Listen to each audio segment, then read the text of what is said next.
Hi, everyone, and welcome to another edition of Palma Yacht Crew Vlogs right here on Yachting International Radio. My name is Ria. I am your host, and I am joined by a gentleman by the name of Josh, and we are talking today in regards to the investment awareness campaign that is happening right now throughout the yachting industry. How are you, Josh? Hey, how's it going? Yeah, I'm good. I'm really good. Good. Now, this is, you're not as good as you sound because realistically, you have quite a conundrum, as it were, going on right now. You were sold something. How many years ago did you get into investing? Um, well, I mean, I've been in yachting for nearly a decade, and I've been kind of dipping in and out of it for the last 8 or so years. But with this financial vehicle in mind, it's been about four or 5 years. That's the one I had the problem with. But to be honest, my foundation was pretty solid. I read heaps of financial books, and I like to think that I'm financially literate and pretty savvy with that sort of thing. So I thought I was doing the right thing. And now now 4 or 5 years later, I've found out that I've been screwed over. So yeah. What do you need to know? Well, how did it, I want to start from the beginning. How did you get sold this? Did somebody come onto your yacht? Was it a personal recommendation? Were they invited onto the boat itself, or did you seek them out? Yeah, pretty much exactly that. We were based in on Tebe, and they had this sharp salesman approach the vessel, and they were signing up junior crew left, right, and centre with the kind of promise of financial freedom, and yeah, it sounded amazing. They were basically saying how yachties waste their money, and we don't really think about tomorrow, and we're going to help you, and we're going to put you in this financial vehicle to deliver you to your dreams, and it all sounded great, but yeah, a few years down the line, we all realised that it wasn't the case. So what was it exactly that they misrepresented? Was it, the interest rates, or was it the return rates? What exactly was it that was misrepresented? Absolutely everything. I mean, just from my general knowledge of the stock market, I mean, you can kind of expect to have a, I don't know, 5 to 7% appreciation each year. They're not getting that at all. They're getting 1%, 2%. So that's kind of the first red flag. Where is this money going? What are they actually investing in? And then the second thing is the fees. And I mean, you can go online and you can go on many different apps like Vanguard or whatever, and you can sign up to these electronic tracker funds which don't have any fees. But the company in question was charging me. I'm talking like, put it this way. Say for example, I've invested $50,000. They're taking $45,000. That's no exaggeration. That's a fact. They're taking 95% of my investment as their fee. Yeah. So do you find that this is a result of complete misrepresentation, or do you think that it is, obviously you've gone through your paperwork. Is it somewhere in the paperwork that you did sort of not see and signed away anyway? Yeah, there's an element of ignorance, I guess, but from my part, that I was very trusting in them. They kind of hold your hand through the whole process, and they sell you the dream, and they basically slide through their teeth. They operate predominantly through Skype, so they can say whatever they like. They know it's not being recorded, so you can't hold them to it later on. And they handle all the paperwork. They sign everything for you. They do everything for you, and then you don't even really know what you're signing up to. I feel incredibly silly saying that, but I was 20 years old at the time, and yeah. So if you were to, at this stage, how much money would you have lost at this stage? 50,000. That's quite a hit. And I'm not the only one. There's literally tens of people that I personally have come across in yachting, captains, chief stews, you name it. They're all around the similar figure: 50 grand, 60 grand, 100 grand. I know some captains who have been, I mean, 3-4 months salary. It's a big deal. And if everyone kind of groups together and they have the same complaint, I'm sure we can get some sort of reaction. So would you suggest that in the future it's not a good idea to let any sort of financial advisor on board? No, I don't think you should tar everyone with the same brush, but I think that you need to really do your homework and ask the fundamental questions that you need to ask. And that this is me saying, in hindsight, is how much does it cost to withdraw my money? How long does it take before I can withdraw my money? What is going to be the typical appreciation? What are the fees? What are you investing in? Is it an investment fund? Is it a savings account? Is it a insurance policy? Because they will fucking bullshit you. I'm not joking. They will lie and lie and lie. I went into this saying that I wanted to buy a house. I was a young guy and I wanted to buy a house for my family, for my mother, and that was my aspiration. And I wanted $50,000 for a deposit. And as soon as I got to that magic number, I was very happy, and I went to withdraw it, and they said, no, we're taking $45,000 as our fee. That's what happened to me. And apparently it was an insurance policy. I didn't even the investment policy that I thought that they told me that I was investing in was actually a life assurance policy. So I only get the money if I die. That is no joke. So would you suggest that people that are looking at investing, that they perhaps record every conversation? I mean, of course you have to inform the person that you're talking with that they're being recorded, but would you suggest that people record their conversations? Oh God, yeah. I've got hundreds of emails back and forth, and I'm going through them. They're very careful about what they put into writing. So 100%, yeah, you should record on your phone any Skype interviews and whatever, and obviously tell them that you're recording so that you can use it if need be. They will tell you whatever you want to hear. They'll tailor that sales pitch to you and make you feel special. They'll call you every day. You'll think the customer service is incredible. But as soon as you've signed up to what you think is the vehicle to your financial freedom, you're in, and they've got you. And I mean, they were taking 90% of my salary. I was a decky on a modest sum, and they were taking pretty much everything I earned every month for years and years and years. Yeah, it's a horrible situation. So you are now at a stage where you are seeking legal advice, and you are seeing what you can do about this then? Yeah, and it's very difficult because as yachting is obviously a global industry, you've got to be very careful about the jurisdiction and where are they based, who are they regulated by, where are their head offices, like if they're in France or Spain or America, or if they're in one of these kind of off the grid tax-free places. It gets very confusing with which lawyers do you go to, which ombudsman do you go to, do I need to go to a private lawyer?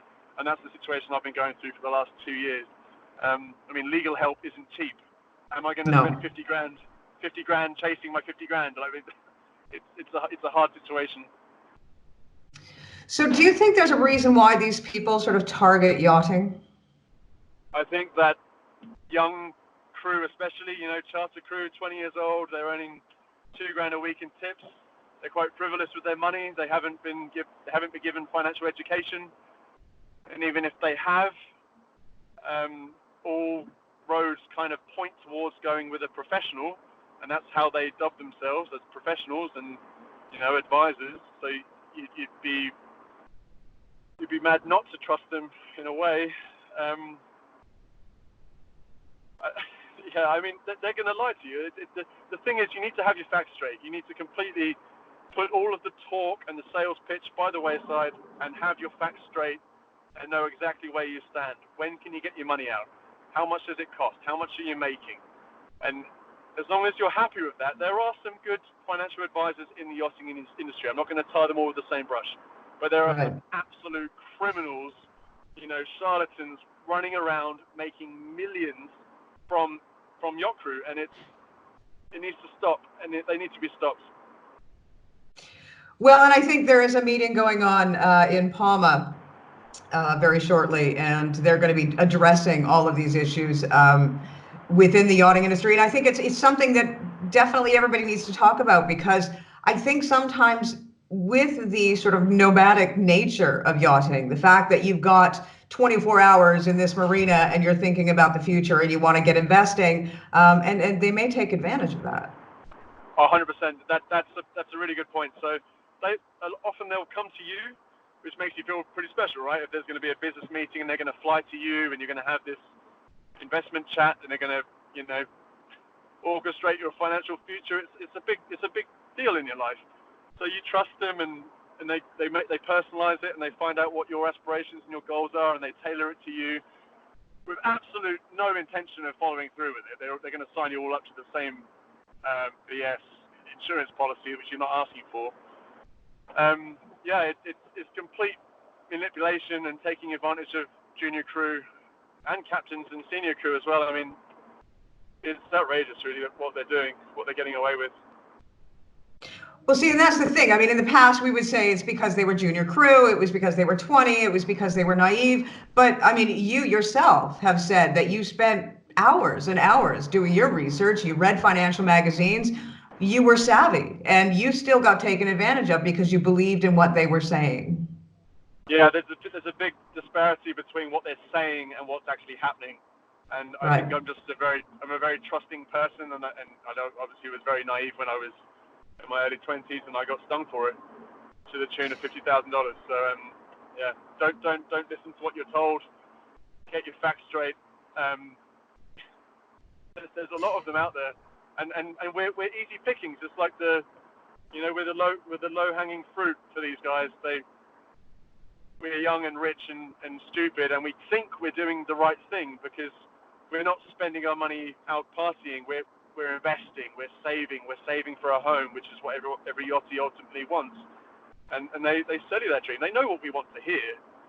And then you blindly invest 2, 3, 4, 5, 10,000 a month for years of your life, thinking you're walking towards your goal. And at the end of it, you find out you've got nothing. It's just a tough pill to swallow. I can imagine that much work and that much time invested and thinking that you're putting your money, I had this conversation yesterday with somebody. You could have put your money in a pillowcase and been better off. 100%.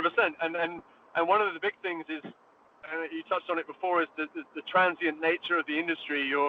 It's very sporadic, hit and miss with temp jobs and seasonal jobs, and boats sell, owners change, you lose your job without your control. They don't care. This isn't a yachty policy. It's a yachty bullshit salesman who's packaging this vehicle as a yachty product, but it isn't, right? You need to have this realization that you're just being put in with all the retirement funds or insurance policies like everyone else. They do not care that your job only lasts 3 months or a year. So if you're going on your 6 months traveling in Bali, or you're going to, you're going off to school for 3 months of courses, they don't care. You still need to pay your $4,000 a month. And if you don't, and this was the really scary thing that I'm glad I remembered, they have this, I can't remember what they call it, like a cap amount. So if you don't hit this upper threshold of money in the pot, then these are their words, they sacrifice your policy. They sacrifice your policy. So, for example, I went to school for 2 months, and I was like, okay, I wanted to have they call it a holiday from your payments. And they were like, no, you can't have a holiday. If you do not pay us, I think it was $4,000 a month, for the next 2 months, we're going to sacrifice your policy. And I had 25,000 in there at the time. They were going to take 25 grand because I didn't put 4 grand in that month.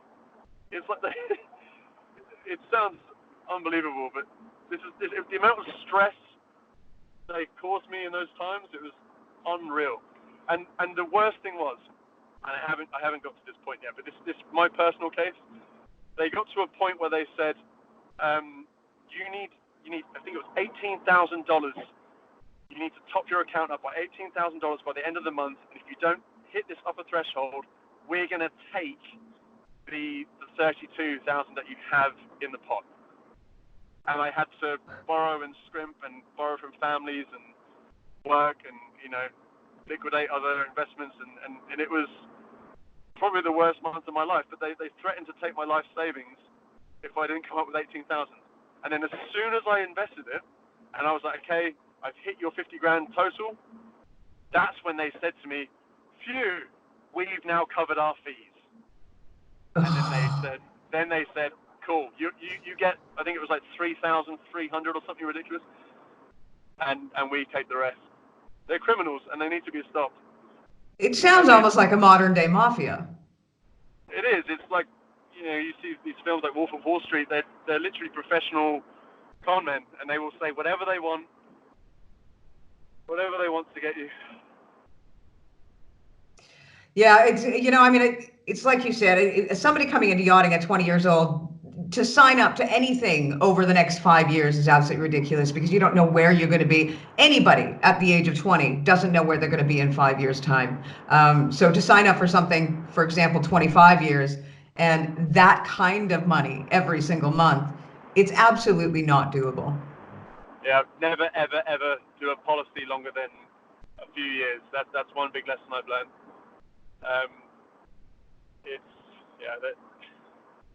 You don't want to be tied in with these people. No. Well, is there any words of wisdom? I know that you are in transit at the moment and on your way somewhere. But is there any words of wisdom that you can give to the listeners out there in regards to possible future investments and what they should not, sort of invest in? Yeah, I mean, I'm not a financial advisor, and I've learned the hard way, absolutely, and it's been an invaluable lesson, to be honest. It's actually made me more investment savvy and kind of had this thirst for knowledge and try and read as many books as I can on the subject. My biggest advice, especially to junior crew coming through, is you do not need a professional advisor. You don't need one. You don't need a broker. You don't need anyone that's going to take a fee on anything, because with the modern day technology and the apps that are out there, I mean, even silly little apps like Moneybox or Nutmeg, I think there's one called Wealth. There's lots of them out there. Vanguard is a really good electronic tracker fund. They are completely automated. They are fee-free. You can put whatever you want in there. You can change the amount. You can cancel it. You can take your funds back, and it's hands off. You don't need to be tech savvy. You don't need to watch the stock market or the forex market, and you're going to be making the average returns each year, which is what you want. It's better than having your money just sitting in the bank. I mean, my girlfriend has a lot of savings in the bank from charter boats, but it just sits in the bank. It's not doing anything. You'd rather your money be working for you. So invest in property, invest in stocks, but do it on your own terms. Do it on your own apps. Educate yourself, do your own homework, and don't involve anyone else. If you're going to involve anyone else, you have a mentor, have a successful person who's been there and done it, and they can advise you. That's my advice. Well, and I guess as well, if it seems too good to be true, then it probably is. Yeah. I mean, in the last 4 or 5 years, they've made absolutely nothing on my money, which is absolutely ludicrous considering we've just gone through the biggest bull run in history in the stock market. So go figure. Where the hell is this money going? Right. Well, Josh, it's been a pleasure speaking with you. I'm very sorry to find out about your situation, and I really do hope that it is resolved in the future, and so you don't have to worry and have that stress of that weighing on you as you go into the future. Yeah, and as a final note, thanks for having me on.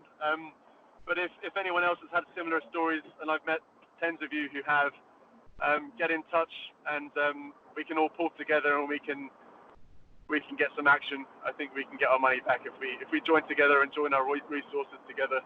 Maybe we can fix this. Yeah, thanks for having me on. No, thank you. And we will have an email address that everybody can reach out to via this interview as well, so people can sort of get in touch and talk about their stories and see if you can indeed come together as a group and make it worthwhile for someone to take on your cases collectively. Awesome. Okay, cool. Thanks for your time. Thanks again, Josh. This has been another edition of the Palma Yacht Crew Vlogs, and we have been talking investment awareness with Josh. Stay tuned for another episode coming soon.